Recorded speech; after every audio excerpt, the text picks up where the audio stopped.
കൽപ്പറ്റ കുടുംബ കോടതിയുടെ ഔദ്യോഗിക ഇമെയിൽ ഐഡിയിലേക്കാണ് ബോംബ് ഭീഷണി സന്ദേശം വന്നത്. ഇന്ന് രാവിലെ 10:30-ഓടെയാണ് കോടതി ഉദ്യോഗസ്ഥരുടെ ശ്രദ്ധയിൽ ഈ മെയിൽ പെട്ടത്. അതിനുശേഷം വളരെ പെട്ടെന്ന് തന്നെ കൽപ്പറ്റ പോലീസും ബോംബ് സ്ക്വാഡും സ്ഥലത്തെത്തി പരിശോധന നടത്തി. പക്ഷേ പരിശോധനയിലൊന്നും കണ്ടെത്താൻ കഴിഞ്ഞില്ല. കോടതി വളപ്പിലെ സ്ഥലങ്ങളിലും ജനറേറ്റർ റൂം ഉൾപ്പെടെയുള്ള സ്ഥലങ്ങളിലും പരിശോധന നടത്തി. തമിഴിലാണ് ഈ ഇമെയിൽ സന്ദേശം വന്നിരിക്കുന്നത്.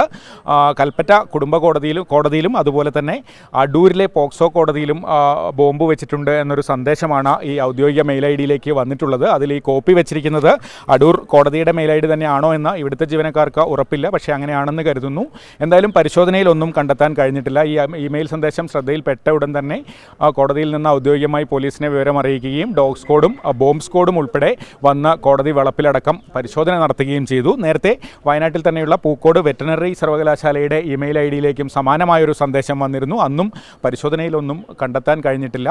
എന്തായാലും ഇപ്പോൾ ഈ ഇമെയിൽ ഭീഷണിയിൽ കവിഞ്ഞ മറ്റൊന്നും ഇല്ല എന്നുള്ള ഒരു ധാരണയിലാണ് പോലീസും ബോംബ് സ്ക്വാഡും ഉള്ളത്. പരിശോധനയ്ക്ക് ശേഷം പോലീസ് ഉൾപ്പെടെ കോടതിയിൽ നിന്ന് മടങ്ങുകയാണ്.